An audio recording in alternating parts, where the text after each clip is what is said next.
السلام عليكم.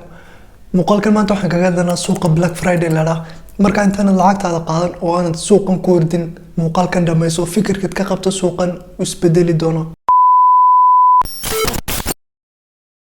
maalinka Black Friday la dhaha ama Jimcaha madow inkastoo carabtu markii dambe Jimcaha caad u bixisay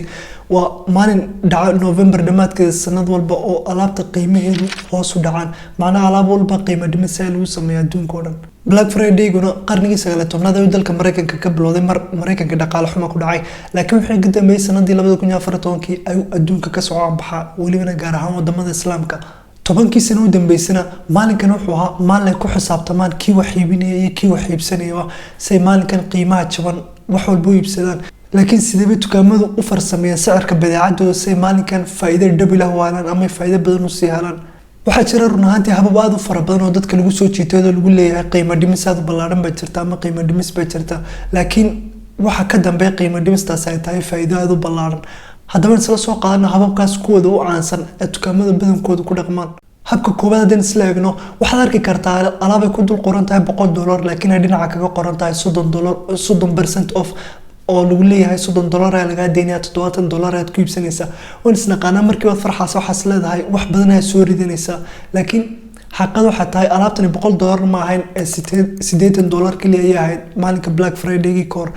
marka waxay sameeyeen 10% kaliya ay ka daayeen laakiin miskiinkaaga waxaad moodaysaa in 30% oo dhan soo ridatay marka waxa sameeysan markii alaabta iibsato si laga goor iibsan.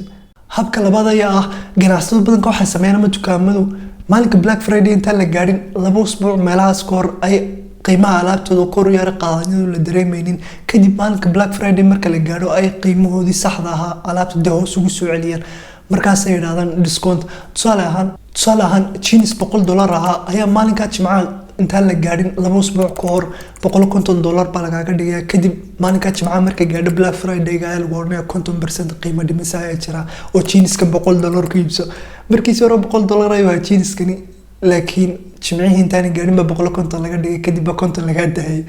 $100 ka iibso lagu leeyahay. maalinkaas ganacsatadu haddii u badato 10% kaliya ay qiimahooda saxda ah hoos uga degaan oo discount sameeyaan ma jirto inta wax ka hooseeya oo discount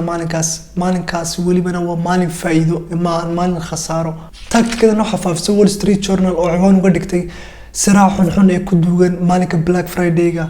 habka saddexaad ayaa habka ugu caansan ee waqti xaadirka dukaamadu adeegsadaan waana in lagu dedejiyo waa lagu raado discount ay jira laakiin wuxuu ku dhamaanaya muddo 24 saacadood gudaheeda ka faa'iideysa ugu dhaqsaha badan oo lagu dedejiyo lagu raado discount ku dhamaanaya soo carar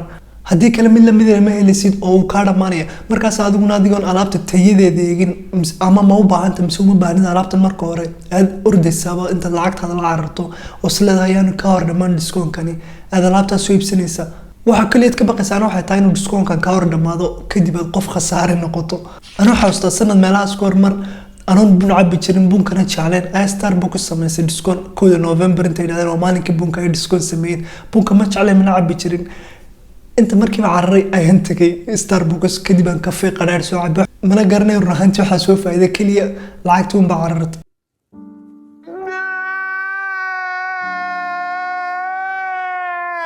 marka habkan dedejinta ayaanu ka hor dhamaan oo hab ay adeegsadaan dukaamada badankooda waqti xaadirkan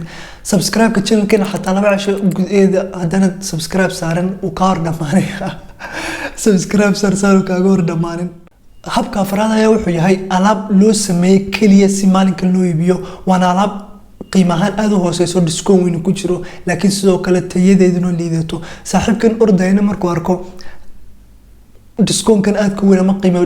dhimistan aad ku ballaaran isagoon eegin alaabtan ma baahanta marka hore ama tayadeeda eegin ay markiiba la soo boodaya kaliya qiimo dhimis aad u ballaaran ay ku dul qoran. mar walba alaab jaban aad iibsanaysan waxa loo baahan yahay inaad ku degdegin sababtoo ah mar walba waxa lagala dagaalamaa alaabtaas dhinaca quality ama tayadeeda. habka shanaad wuxuu yahay waxa la sheegan maalinka Black Friday ga alaabaha badan la iibiyo ay tahay alaabo qadiimo oo dukaanka iska oli jirto cidna iibsan weyday kaliya si ku dukaamada alaab cusub keenan waana ka takhalusan kuwoodii hore marka waxa sameeyaan badanka marka kuwoodii hore ay soo qaadaan suuqay keenan qiimo dhimis macquul u sameeyaan kadib saasay kaga takhalusan si alaab cusub keenan dukaankooda oo tusaale ahaan haddii ay alaabta markii hore $100 siin jireen $70 ama $80 ay siinayaan kadib saas ay kaga takhalusayaan way u dhaantaa dabcan inta alaabta meesha iska tuulaan lahayd alaabii cusub ay dambe ma lahaana ka buuxin lahayd meesha in $70 $80 siiyaan ayaa u dhaanta marka alaabta ka takhalusaan kadib ay soo iibsanayaan alaab cusub oo marka dunida la jaan qaadi karta waan ruuxaantii qaab weyn ah guuleysto oo kan wax iibinayaan oo rabaan alaabtan ka takhaluso soo dukaankiisa u faaruqiyo alaab cusub oo kaano kan kale wax iibsanayna oo alaab qiimo jaban ku helayo hadaba hababkan soo sheegno dhan waa hababkay dukaanlayaasha ama dukaamada maskaxdeena kala geeyaan marka seen uga hortay karnaa mise waxba iibsan baadna leedahayba malihi habab fara badan ay jiraan runaantood waxaan oo qiimo dhimis uga hortay karto waxaan ugu caansan inaad xaafadaada intaanad ka bixin ka hor aad waraaqad ku sii qorato waxyaabaad u baahan tahay intaanad dukaanka tagin ba ka hor laakiin adigoo waxaad u baahan tahay kala garin hadda dukaan gasho waxaas oo qiimo dhimis aan indhahaaga ku dhacaan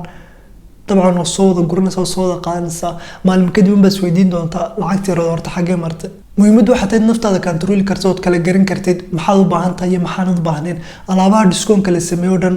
inaad iska dhaafto oo salaam waxaad u baahan tahay inaad ka soo qaato waxaan u baahnayna aad iskaga timaado ugu dambeyntii maalinka Black Friday ama jimcaha cad sida carabtu ugu yeedhaanba waa maalin ruuxantii aad lagu xisaabtamo oo sanadka gudihiisa ku jirto kii wax iibsanaya iyo kii wax iibinaya baa aad ugu xisaabtamaan waana maalin ganacsi aad u ballaaran hana moodin marnaba inay dukaamadu qiimo dhimis u sameeyaan si adiga ku farxad geliyaan ama ay iyagu ganacsigooda u khasaaraan ruuxantii maahan iyagu hay'ad khayriya maahan ama muassasa khayriya maahan waa nin ganacsanaysa oo kale oo faa'iido raba kala barna rabitaanka naftaada iyo waxyaabaha u baahan tahay anigu soo kale xataa waxaan sameeyay qiimo dhimis 50% oo share ah dad muuqaalka share garayso 50% aad helaysaa. Assalaamu calaykum.